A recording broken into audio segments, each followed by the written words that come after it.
Next point from the transition and inner transition element is already we discussed transition elements, and this from the next point we'll discuss inner transition elements. What is mean by which are the inner transition elements?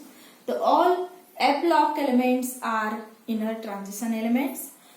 The lanthanoid and actinoid elements,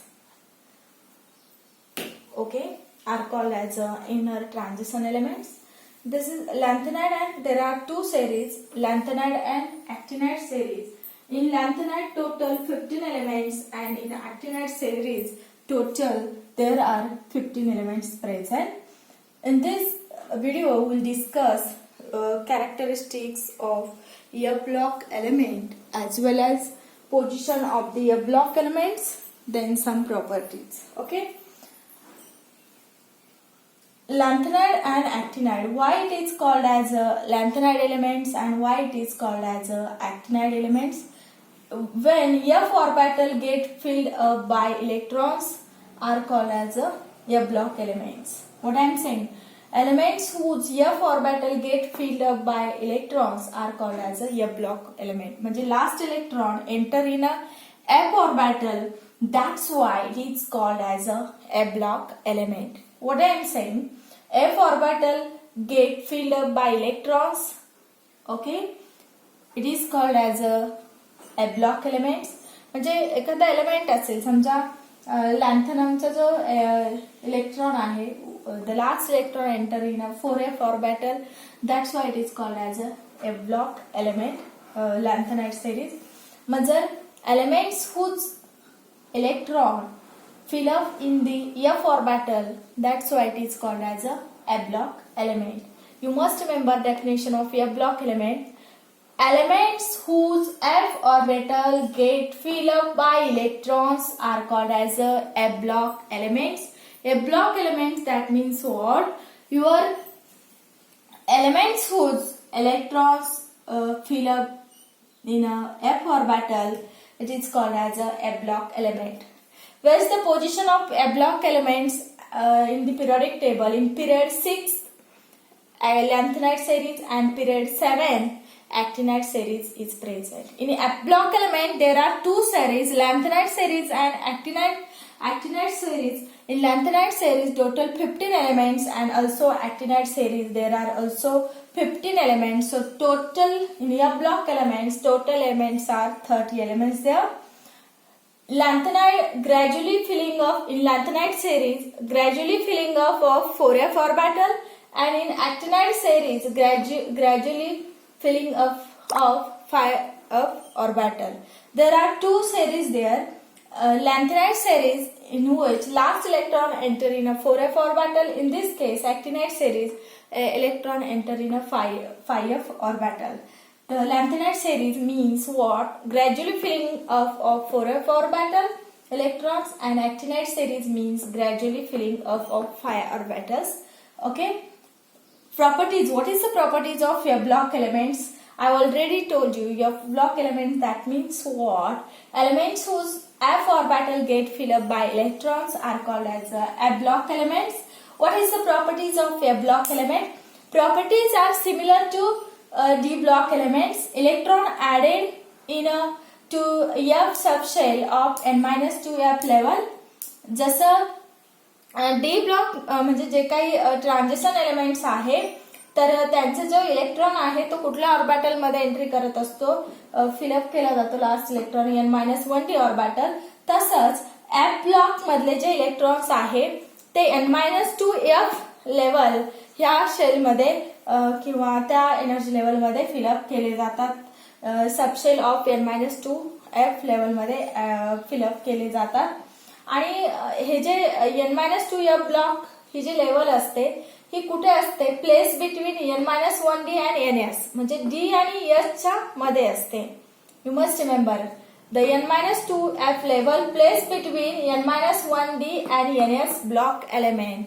okay, then you know that the lanthanoid series will discuss. This is lanthanum atomic number. Total there are 15 elements in lanthanoid series. This is lanthanum and this is lutetium is 71. Lanthanum is 57 and lutetium is 71.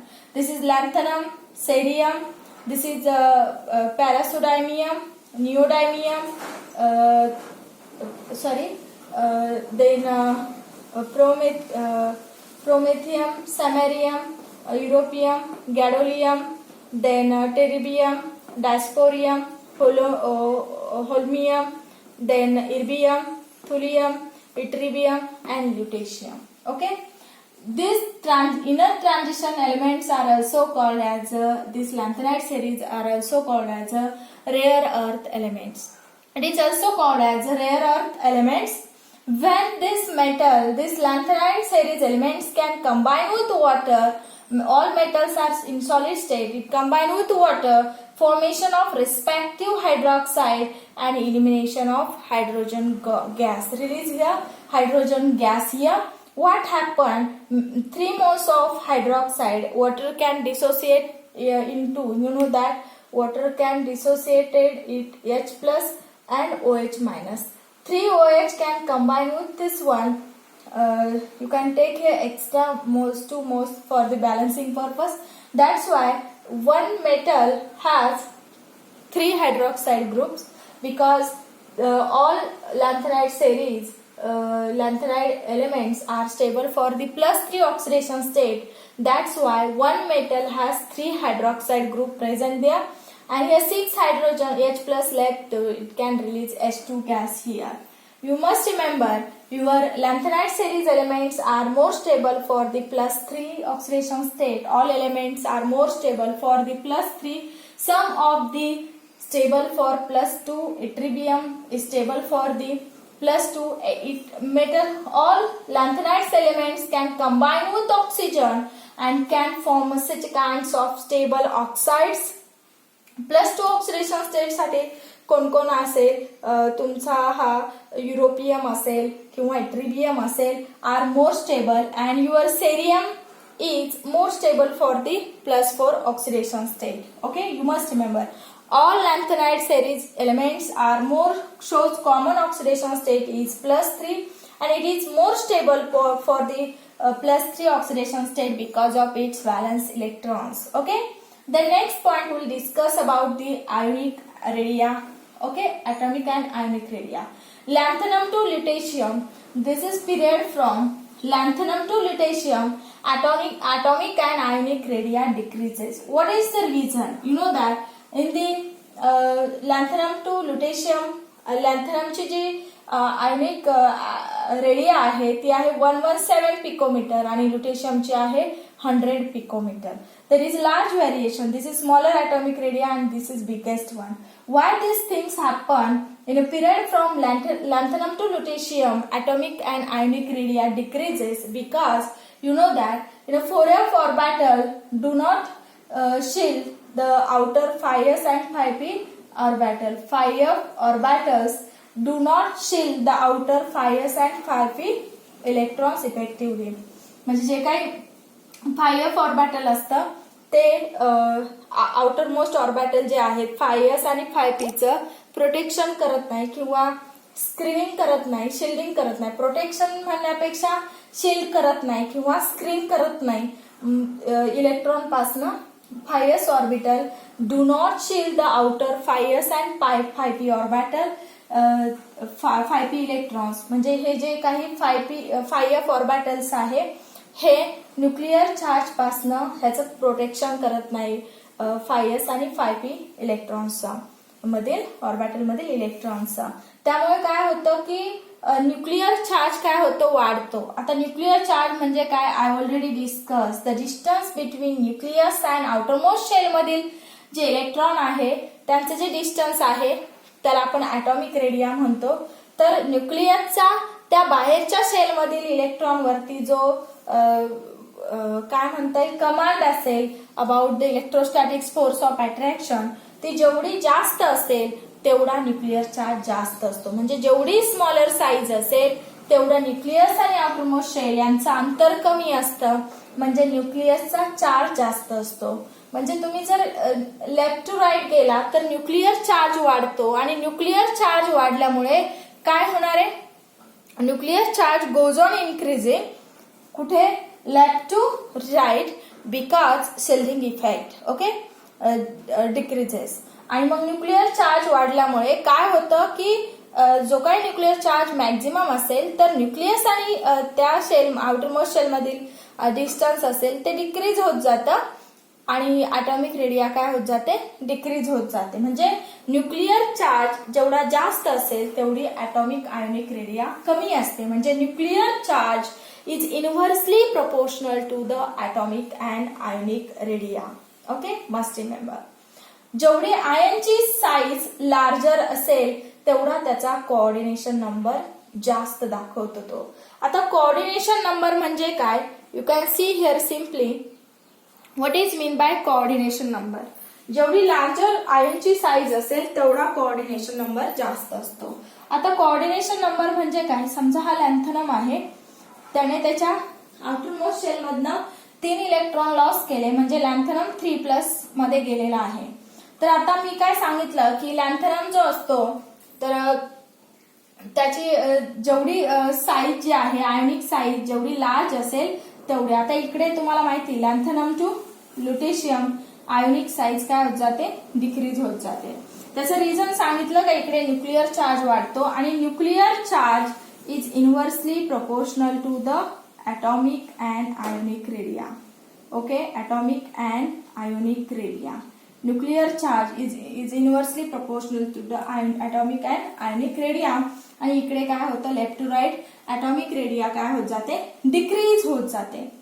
मग काय होते कारण nuclear charge वाढतो. Nuclear charge वाढलं का nucleus ते जे काही आउटरमोस्ट शेल आहे त्या आउटरमोस्ट शेल मधलं डिस्टन्स काय होतं कमी कमी होत जातं आणि म्हणजेच साईज कमी होत जाते न्यूक्लियर चार्ज वाढल्यामुळे. तर आता कुठला पॉइंट डिस्कस करतोय की जेवढा साईज छोटी असेल तेवढा कोऑर्डिनेशन नंबर. आता कोऑर्डिनेशन नंबर म्हणजे काय, समजा हा लॅन्थनम आहे तर ह्या लॅन्थनमला जे काही वॉटर मॉलिक्यूल बाउंड आहेत तर ते वॉटर मॉलिक्यूल किती बाउंड आहे तिथे लॅन्थनमला असोसिएट असणारे वॉटर मॉलिक्यूल किती तिथे 6 वॉटर मॉलिक्यूल आहे. म्हणजे याचा कोऑर्डिनेशन नंबर काय झाला 6 झाला ह्या कॉम्प्लेक्सचा. म्हणजे नंबर ऑफ म्हणजे याला लिगॅंड्स बोलतात. तर लिगॅंड्स म्हणजे काय, ligands is a neutral positive or negative species which is bounded to the central metal item.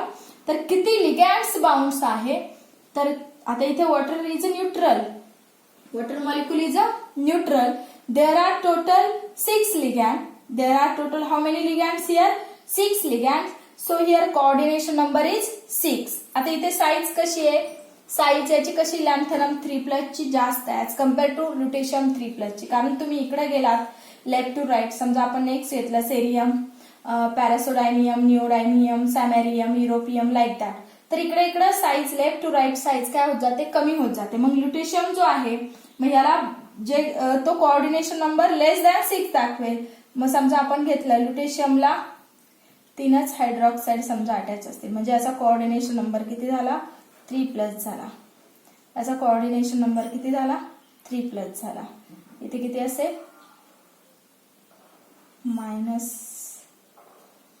आता याचा +3 स्टेबल राहण्यासाठी ओव्हरऑल चार्ज किती असेल, हा जर -3 असेल इकडे गेला म्हणजे काय झाले इथे -6 कन्सिडर करूया आपण. Okay like that you must remember. म्हणजे याचा जो कोऑर्डिनेशन नंबर असेल तो किती असणार आहे 3 कोऑर्डिनेशन नंबर असणार आहे ह्या कॉम्प्लेक्स साठी. You must remember coordination number. त्याच्यावरती ओव्हरऑल चार्ज काहीच नसणार आहे, असंच असणार आहे. हा कॉम्प्लेक्स 0 असेल. तर लुटेशियम OS3 तर याचा ऑक्सिडेशन स्टेट ही +3 चे. तर असा कॉम्प्लेक्स असेल तर त्याचा कोऑर्डिनेशन नंबर किती झाला 3 झाला. म्हणजे कोऑर्डिनेशन नंबर केव्हा जास्त असेल, ज्यावेळी त्या आयनची साईज काय असेल जास्त असेल त्यावेळी तो मॅक्झिमम कोऑर्डिनेशन नंबर दाखवेल. तर लॅन्थनमची साईज जी आहे ती जास्त आहे ऍज कम्पेअर टू इकडे साईज काय होत जाते आयोनिक रेडिया कमी कमी होत जाते. मग कोऑर्डिनेशन नंबर सुद्धा कमी होतो. म्हणजे त्याला जे लिगॅंड्स बाउंड होतील ते कमी प्रमाणात बाउंड होतील. मग आता पहा इथे जेवढी साईज हायर असेल तेवढा कोऑर्डिनेशन नंबर जास्त असतो. आणि लॅन्थनाइड सिरीज मध्ये कोऑर्डिनेशन नंबर व्हॅरीज होतो +6 to 9, 10 and 11 अप टू 12 पर्यंत दाखवतो. म्हणजे मेटलला 12 लिगॅंड सुद्धा बाउंड असू शकतात. आता इथे एक्झाम्पल दिलेलं आहे लॅन्थनम दिलेला आहे आणि त्याला 9 वॉटर मॉलिक्यूल असोसिएट आहेत, म्हणजे याचा कोऑर्डिनेशन नंबर झाला 9. आणि याची लॅन्थनमची ऑक्सिडेशन स्टेट ही 3+ ही स्टेबल असेल, कारण वॉटर हा न्यूट्रल आहे, त्याच्यावरती 0 चार्ज आहे. जर हा सगळे वॉटर मॉलिक्यूल न्यूट्रल असल्यामुळे त्याचा चार्ज 0 असल्यामुळे लॅन्थनम ऑब्व्हियसली +3 ऑक्सिडेशन स्टेट दाखवेल. All the lanthanum forms lanthanoids hydroxide. आता लॅन्थनॉइड हायड्रॉक्साइड काय means what? When lanthanum can combine with any metals from the lanthanide series can combine with water, it can form such a kinds of trihydroxide compounds. Because I already told you, हे जे lanthanide series मधले elements आहे ते +3 oxidation स्टेटला more stable असतात, म्हणून त्याच्या बरोबर 3च हायड्रॉक्साइड असोसिएट असतील. कारण एका OH वरती -1 चार्ज असणारे, तर 3 OH मायनस झाले, म्हणजे याची ऑक्सिडेशन स्टेट किती झाली?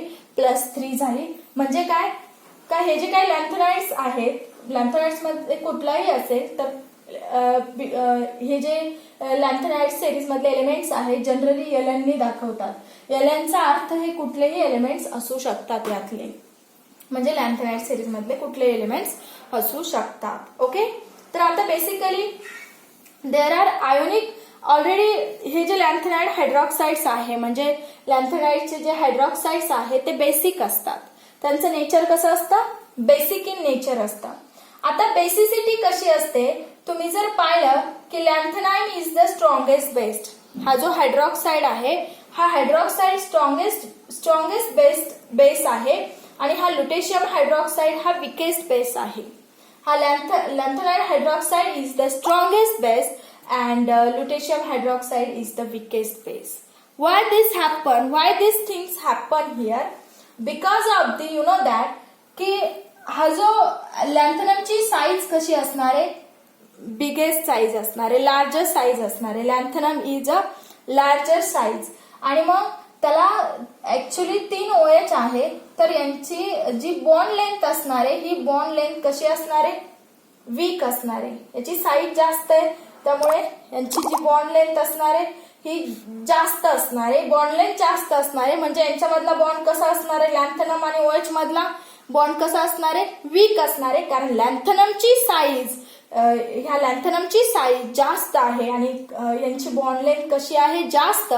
त्यामुळे हा बॉन्ड कसा आहे? वीक आहे आणि तो इझिली काय होतो? ब्रेक होतो. आणि त्यामुळे लॅन्थनम हायड्रॉक्साइड जो आहे हा स्ट्रॉंगेस्ट बेस आहे, कारण तो पटकन OH- देतो. लक्षात ठेवा, याची साईज जास्त आहे त्यामुळे यांच्यामधली बॉन्ड लेंथ जास्त आहे. त्यामुळे हा जेवढी बॉन्ड लेंथ, आता पहा मी तुम्हाला सांगते की हा इमॅजिन करा, हा लॅन्थनम आणि OH मधली बॉन्ड लेंथ आहे, ही लॅन्थनम आणि OH मधली बॉन्ड लेंथ आहे आणि ही लुटेशियम आणि OH मधली बॉन्ड लेंथ आहे. तर कोणता बॉन्ड स्ट्रॉंग असेल? ही लॅन्थनम आणि OH मधला आणि हा लुटेशियम OH मधला. तर कोणता बॉन्ड स्ट्रॉंग असणार आहे? ऑब्व्हियसली हा वाला बॉन्ड स्ट्रॉंग असणार आहे, कारण यांची बॉन्ड लेंथ कशी आहे? कमी आहे, लेस आहे. जेवढी बॉन्ड लेंथ कमी असेल तेवढा तो बॉन्ड ब्रेक करायला एनर्जी कशी लागते? जास्त. आता तुम्ही इथे पहा, याची बॉन्ड लेंथ जास्त आहे म्हणजे यांच्यामधला बॉन्ड ब्रेक करायला एनर्जी कशी लागणार आहे? कमी. म्हणजेच थोडक्यात हा पटकन OH- देईल, हा लॅन्थनम OH, कारण यांच्यामधला बॉन्ड कसा असतो? वीक असतो. म्हणून हा स्ट्रॉंग बेस असतो. जो पटकन OH देईल तो स्ट्रॉंगेस्ट बेस असतो. पण आता लुटेशियमच्या बाबतीत जर पाहिलं तर लुटेशियमची साईज ही स्मॉलर असते, कारण I already told you atomic radii and ionic radii इकडे डिक्रीज होत जाते, इकडे कमी होत जाते. म्हणजे यांची बॉन्ड लेंथ कमी असणार आहे, म्हणजे हा लुटेशियम आणि OH मधला बॉन्ड कसा असणार आहे? बॉन्ड लेंथ कशी असणार आहे? छोटी असणार आहे. ओके, त्यामुळे बॉन्ड लेंथ कमी असल्यामुळे हा लुटेशियम आणि OH मधला बॉन्ड हा स्ट्रॉंग असणार आहे आणि स्ट्रॉंग बॉन्ड जर असेल तर तो ब्रेक करायला वेळ लागेल, इझिली OH डिसोसिएट होणार नाही, म्हणून हा वीकेस्ट बेस असणार आहे. म्हणजेच काय? जर लॅन्थनाइड सिरीजचे जे काय हायड्रॉक्साइड आहे तर त्यांची बेसिसिटी इकडे पिरियडमध्ये लॅब टू पिरियड काय होत जाते? डिक्रीज होत जाते. हा लॅन्थनम जो आहे, लॅन्थनम हायड्रॉक्साइड हा स्ट्रॉंगेस्ट बेस असेल आणि लुटेशियम हायड्रॉक्साइड काय असेल? विकेस्ट बेस असेल. आता ज्यावेळी लॅन्थनम सिरीज मधले जे काही एलिमेंट्स आहे, it can combine with nitrogen, it can form such kinds of lanthanum nitride. आता अशा प्रकारचे कंपाऊंड्स ते का फॉर्म करतात? कारण लॅन्थनम सेरीज मधले जे काही एलिमेंट्स आहेत, जे काही लॅन्थेनॉइड सेरीज मधले जे काही एलिमेंट्स आहेत ते +3 ला स्टेबल असतात. आपण जर घेतलं ते +3 ला स्टेबल असतात. तर ज्यावेळी त्यांची रिॲक्शन नायट्रोजन बरोबर होईल, नायट्रोजनची व्हॅलन्सी 3 असते, नायट्रोजनची 3 असते आणि याची पण 3 ला तो स्टेबल असतो. मग आता इथे 2 नायट्रोजन घेतले तर म्हणून इथे 2 मोल्स घ्यावे लागतील, म्हणजे 2Ln असा तुमचा लॅन्थनम नायट्राइड हा असा प्रॉडक्ट मिळेल. You must remember what I am saying. Lanthanum हा 3+ ला स्टेबल असेल तर कुठला एलिमेंट घ्या तुम्ही लॅन्थनम सेरीज मधला, लॅन्थेनॉइड सेरीज मधला, आणि नायट्रोजनची सुद्धा 3 व्हॅलन्सी असते. तर दोघांना बॅलन्स करायचं असेल, नायट्रोजनला 6 इलेक्ट्रॉनची गरज असणार आहे, म्हणून हे 2 घ्यायचे, कारण एक लॅन्थनम 3 इलेक्ट्रॉन देतो, म्हणून 2Ln लॅन्थनम नायट्राइड असे कंपाऊंड्स तो फॉर्म करत असतो, lanthanum nitride. Then when it can combine with halogen. आता एका हॅलोजनची जी व्हॅलन्सी असते ती किती असते? एका हॅलोजनची व्हॅलन्सी किती असते? -1. आणि एक लॅन्थनम किती देऊ शकतो? 3. तर मग म्हणून याच्याबरोबर किती हॅलोजन्स कंबाईन होतील? इथे हॅलोजन हा डायटॉमिक फॉर्म मध्ये असतो आणि मग म्हणून इथे 3x2 घेतला. इथे किती घेतले मी? टोटल 2 घेतले. तर I can write down here 2Lnx3. कारण इथे 6 हॅलोजनला